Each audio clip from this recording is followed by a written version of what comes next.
नमस्कार, मी सेवा या यूट्यूब चॅनलवर तुम्हा सर्वांचे मनापासून स्वागत करते आणि आजच्या व्हिडिओला सुरुवात करते।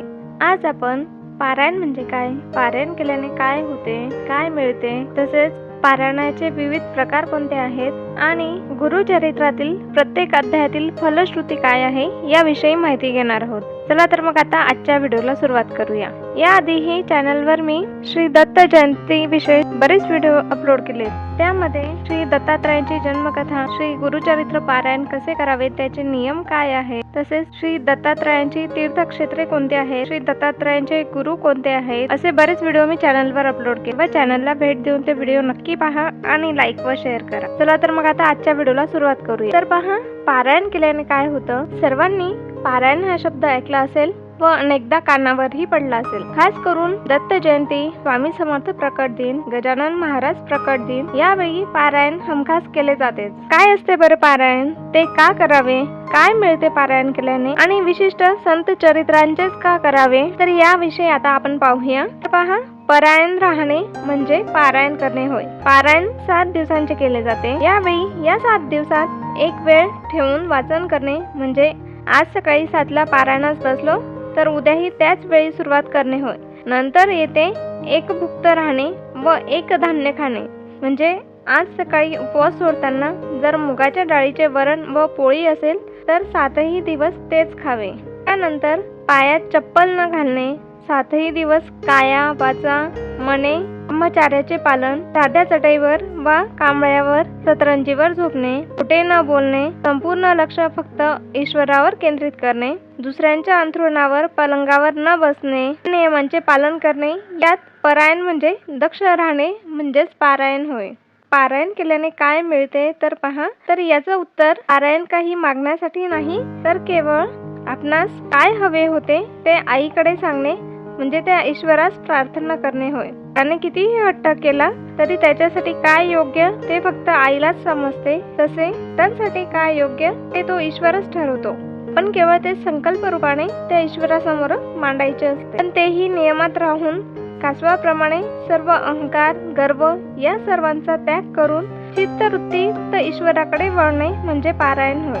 मग जेव्हा लहान मुलं पोळी लाटत पण आई कौतुकाने, मग जेव्हा लहान मूल पोळी लाटते पण आई कौतुकाने तो नकाशाही सुंदर म्हणते व त्या मुलास शाबासकी देते, तसा ईश्वरही आपली दखल घेतोच। पण पारायण करावे। पारायण म्हणजे काय तर आपले गुरु, संत किंवा देव यांच्या अधिकृत चरित्राचे स्वेच्छेने, शुद्ध अंतकरणाने, शांत चित्ताने चिरभूत राहून तो एका आसनावर बसून पूर्णपणे रममान होऊन केलेले वाचन पठण करणे, त्यांची खरी ओळख करून घेणे, त्यांचे चरित्र, त्यांची शिकवण समजून घेणे आणि त्यांनी सांगितलेल्या, दाखवलेल्या नीतीच्या मार्गावर चालण्याचा पुरेपूर प्रयत्न करणे म्हणजेच पारायण। पारायणाचे विविध प्रकार कोणते आहेत तर पहा, पहिला प्रकार म्हणजे एकासनी पारायण। एकासनी पारायण म्हणजे त्या दिवसात एकाच बैठकीत उठता संपूर्ण 21 अध्यायांचे पारायण करणे। पारायणाची अत्यंत उत्तम पद्धती आहे आणि वाचणाऱ्याच्या वाचन गतीनुसार पारायणासाठी 4 ते 5 तास लागतात। गुरुपुष्यामृत योगावर केलेल्या एक आसनी पारायणाचे विशेष महत्त्व संत कवी दासगणूंनी सांगितले आहे। नंतर दुसरा प्रकार एक दिवसीय पारायण। यामध्ये एका दिवसात पहाटेपासून रात्री उशिरापर्यंत आपल्या सवडीनुसार 21 अध्यायांचे पारायण करणे। च्या धकाधकीच्या काळात बऱ्याच जणांना आरोग्याच्या समस्या असतात, त्यामुळे एक आसनी पारायण करणे शक्य होत नाही, म्हणून 2 ब्रेक घेऊन बरीच भक्त मंडळी पारायण करतात। हे एक दिवसीय पारायण होय आणि वेळेचे बंधन, व्यस्त जीवन प्रणाली या गोष्टी लक्षात घेऊन आणखी काही पारायणाच्या पद्धतींचा आपण वापर करतो। तर त्यामध्ये आहे तिसरी पद्धत म्हणजे सप्ताह पारायण। 7 दिवस दररोज 3 अध्याय वाचून हे पारायण केले जाते। महाराजांच्या 3 सप्ताह व संजीवन समाधी दिन सप्ताहाच्या निमित्ताने त्या पारायणाचे मंदिरामध्ये व घरी देखील सप्ताहाचे आयोजन करून असे पारायण आपण करू शकतो। नंतर चौथा प्रकार म्हणजे 3 दिवसीय पारायण। 3 दिवस दररोज 7 अध्याय व मग 9, 7 व 5 अध्याय हे वाचून हे पारायण केले जाते। दशमी, एकादशी, द्वादशीच्या निमित्ताने केलेल्या 3 दिवसीय पारायणाचे विशेष महत्त्व संत कवी दासगणूंनी सांगितले। मंदिरामध्ये अथवा घरी देखील असे पारायण आपण करू शकतो. त्यानंतर पारायणाचा 5वा प्रकार म्हणजेच गुरुवारचे पारायण. गुरुवार हा महाराजांचा शुभ दिन, 21 हा महाराजांचा शुभ अंक. 21 भक्तांचा ग्रुप तयार करून दर गुरुवारी प्रत्येक भक्ताने एक अध्याय वाचायचा. सगळे मिळून 21 अध्याय वाचून पारायण पूर्ण करायचे. मध्ये दर गुरुवारी एक पारायण व 21 गुरुवार मिळून प्रत्येक भक्ताचे एक पारायण पूर्ण होते. हा द्विगुणित लाभ मिळतो. एका ग्रुपमध्ये 21 भक्तच भाग घेऊ शकतात. ग्रुप पारायण असल्यामुळे पारायणाचे ठरवून दिलेले नियम पाळणे अतिशय महत्त्वाचे आहे. भक्त किंवा ग्रुप नियमांचे पालन करीत नाही ते पारायण पूर्ण होत नाही. नंतर पारायणाचा 6वा प्रकार म्हणजेच चक्री पारायण किंवा 21 दिवसीय पारायण. भक्तांनी मिळून आणि ठरवून रोज एक अध्याय, पहिल्या दिवशी सर्वांनी पहिला, दुसऱ्या दिवशी सर्वांनी दुसरा, असे करत 21व्या दिवशी 21व्या अध्यायाचे वाचन करून 21 दिवसात हे पारायण करावे. साधारण प्रकट दिवस व संजीवन समाधी दिनाच्या निमित्ताने तर एकत्र येऊन ही सेवा उपासना करतात. यामध्ये भाग घेणाऱ्या भक्तांची संख्या कितीही असू शकते. देखील प्रत्येकाने दररोज अध्याय वाचणे व नियमांचे पालन करणे अनिवार्य आहे. नंतर पारायणाचा 7वा प्रकार म्हणजेच संकीर्तन पारायण. मध्ये एका भक्ताला व्यासपीठावर बसवून ग्रंथाचे वाचन करणे, इतरांनी ते श्रवण करणे असे या संकीर्तनाचे स्वरूप असावे. एक श्रवण भक्ती आहे. आनंद महाराजांचे बरेच भक्त असे आहेत की त्यांनी पूर्ण श्री गजानन विजय ग्रंथ कंठस्थ केला आहे. ही सोपी गोष्ट नाहीये. व्यासपीठावर बसून ते मुखोद्गत पारायण करतात. त्यावेळी बरेचदा ते काही प्रसंगाचे निरूपण करतात. हे अनुभव सांगतात. पारायण ऐकणे म्हणजे एक आगळीवेगळी पर्वणीच असते.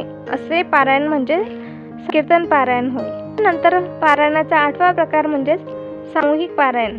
यामध्ये पेक्षा जास्त भक्तांनी त्याच दिवशी एकाच ठिकाणी एकाच वेळी पारायणाची सुरुवात करून आपापल्या गतीने ग्रंथ वाचन करून पारायण करणे. प्रत्येकाने संपूर्ण ग्रंथ म्हणजेच 21 अध्याय वाचन करणे अपेक्षित आहे. त्या वाचन गतीनुसार वेगवेगळ्या वेळी पारायणाची सांगता होईल. त्यामुळे तशी काही हरकत नाही. प्रत्येकाची वाचनाची गती वेगळी असते. त्यामुळे प्रत्येकाची पारायणाची सांगता ही वेगळी होईल. आता पुढे मी ज्या काही गोष्टी सांगणार आहे त्या गोष्टींसारखे हेतू मनात ठेवून केलेले संत चरित्राचे वाचन होत नाही हे लक्षात ठेवायचे आहे. तर त्या गोष्टी कोणत्या आहेत तर पहा. दुसरा करतो म्हणून केलेले वाचन म्हणजेच पारायण असेल तर असं होत नाही. तसेच दुसरी वाहवा मिळवण्यासाठी केलेले वाचन दुसऱ्यापेक्षा लवकर वाचतो होण्यासाठी स्पर्धात्मक वाचन पारायण होत नाही. कारण ती मार्गात स्पर्धेला जागा नाहीये. ती मनापासून असावी.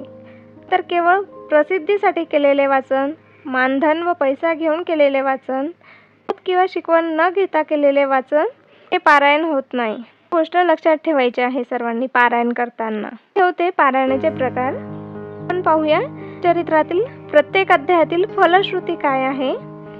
अध्याय पहिला याची फलश्रुती म्हणजे गुरुचिंतनाने संपूर्ण जीवन मंगलमय होते. अध्याय दुसऱ्याची फलश्रुती बाधा व सर्व रोग बाधा नाहीशी होते. अध्याय तिसऱ्याची फलश्रुती पापाचे शमन होते व व्रताची पूर्तता होते. नंतर चौथाची फलश्रुती टळण्याचा दोष जातो व स्वहिताचे रक्षण होते. तर अध्याय 5व्याची फलश्रुती शारीरिक व्यंग्य नष्ट होतात ची प्राप्ती होते. तर अध्याय 6व्याची फलश्रुती कोप दूर होतो व विद्या प्राप्ती होते. तर अध्याय 7व्याची फलश्रुती हा पापादी सर्व पातके नाहीशी होतात. नंतर अध्याय 8व्याची फलश्रुती मध्य नाहीसे होतात. विवाह कार्य सुलभ होते. अध्याय 9व्याची फलश्रुती शुभ कामना गुरुकृपेने पूर्ण होतात. तर अध्याय 10व्याची फलश्रुती म्हणजे बस फळाला येतात. चोरीचा आळ दूर होतो. 11ची फलश्रुती दोष तसे बेड नाहीसे होते. तर अध्याय 12ची फलश्रुती म्हणजे सणी दैन्य दारिद्र्य यांचे निवारण होते. तर अध्याय 13ची फलश्रुती म्हणजे काच्या पोटाच्या व्याधी नाहीशा होतात. तर 14ची फलश्रुती घातक गंडांतरापासून स्वरक्षण लाभते. अध्याय 15ची फलश्रुती यत्नांना सफलता प्राप्त होते. अध्याय 16ची फलश्रुती म्हणजे यांची निंदा अपमान केल्याचा दोष दूर होतो. अध्याय 17ची फलश्रुती म्हणजेच ज्ञान व गुरुकृपा यांचा लाभ होतो. 18ची फलश्रुती म्हणजेच सक्तीचा लाभ होऊन दारिद्र्य नाहीसे होते. तर अध्याय 19ची फलश्रुती म्हणजेच भाग्यवृद्धी होते, सद्गुरूंचा लाभ होतो, पुण्य लाभते. 20ची फलश्रुती म्हणजेच गुरुन करुणी मणी पूजा करो गुरुचरणी तुझा होईल धुनी संबंध परिहरेल. 21ची फलश्रुती म्हणजेच वयापासून मुक्तता मिळते. 22ची फलश्रुती म्हणजेच मना दूर होतो, बाणीला चांगले दूध येते. 23ची फलश्रुती म्हणजेच बाधा नष्ट होते, राजन्यता प्राप्त होते. त्यात 24ची फलश्रुती म्हणजेच वैचारिक गोंधळ दूर होऊन मनशांती लाभते. अध्याय 25ची फलश्रुती म्हणजेच आपण लोकांच्या संपर्कात त्यांचे दुष्परिणाम टळतात. अध्याय 26ची फलश्रुती म्हणजेच शत्रू निष्प्रम होऊन शरण येतात. तर अध्याय 27ची फलश्रुती म्हणजेच नष्ट होऊन चित्त शुद्ध होते, विद्वानांचा छळ दोषांची निवृत्ती होते. अध्याय 28ची फलश्रुती म्हणजेच बाळाचे दोष दूर होतात. तर अध्याय 29ची फलश्रुती म्हणजेच दोष वासना दोष दूर होऊन पावित्र्य लाभते. 30ची फलश्रुती म्हणजेच कुमार इच्छित पतीचा होते, स्ववृत्ती होते. 30ची फलश्रुती म्हणजेच पतीवर विघ्ने टळतात. अध्याय 32ची फलश्रुती म्हणजेच त्याचे दुःख टळते, आत्मसह्य होते. 33ची फलश्रुती म्हणजेच लिंग व व्याभिचार दोष दूर होऊन सद्गती लाभते. अध्याय 34ची फलश्रुती म्हणजेच प्राण्याचे निवारण होऊन आयुष्य वृद्धी होते. तर अध्याय 35ची फलश्रुती म्हणजेच हरे नष्ट झालेले पुन्हा प्राप्त होते, तसेच लेले संबंध जुळतात. तर अध्याय 36ची फलश्रुती म्हणजेच समजुती जाऊन अंतःकरण शुद्ध होते. 37ची फलश्रुती म्हणजेच मूळ दिन नष्ट होऊन योग्य ज्ञान व ब्रह्मा प्राप्ती होते. अध्याय 38ची फलश्रुती म्हणजेच निंदणारे शरण येतात, अनित्य प्रसन्न राहते. अध्याय 39ची फलश्रुती म्हणजेच ची प्राप्ती होऊन योग्य मार्ग सापडतो. 40ची फलश्रुती म्हणजेच कुष्ठ नाहीसा होऊन शरीर निकोप होते. अध्याय 41ची फलश्रुती म्हणजेच सतची प्राप्ती होऊन योग्य मार्ग सापडतो.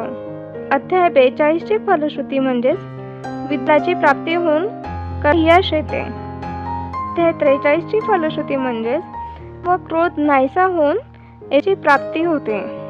तर अध्याय 44ची फलश्रुती म्हणजेच मनोभ्रम दूर होऊन योग्य मार्ग लाभतो. 45ची फलश्रुती म्हणजेच कुष्ठसा होतो, गुरुनिष्ठ सफल होते, बुद्धी वाढते. 46ची फलश्रुती म्हणजेच चिंतीर्था लाभते, ज्ञान प्राप्ती होते. तसेच अध्याय 47ची फलश्रुती म्हणजेच पक्षाचा दोष नाहीसा होऊन समत्व प्राप्त होते. अध्याय 48ची फलश्रुती म्हणजेच गुरुटास विपुल समृद्धी प्राप्त होते, विघ्ने टळतात.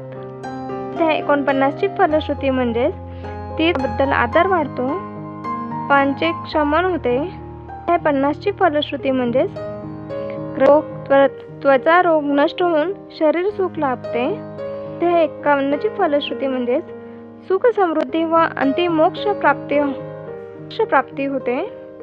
अध्याय 52ची फलश्रुती म्हणजेच श्रद्धेला चांगली फळे येतात व संपूर्ण ग्रंथ वाचनाचे फळ मिळते. देव दत्त दत्त दत्त हे अशातील प्रत्येक अध्यायाची फलश्रुती होती. ती तुम्हाला कशी वाटली ती कमेंट करून नक्की सांगा. तसेच व्हिडिओला लाईक व शेअर करा, म्हणजे इतरांनाही त्याची माहिती मिळेल. आणि मला सबस्क्राईब करून बेल आयकॉनवर ऑलसाठी क्लिक करा, म्हणजे पुढे येणाऱ्या व्हिडिओचे नोटिफिकेशन तुम्हाला मिळेल. धन्यवाद. श्री गुरुदेव दत्त.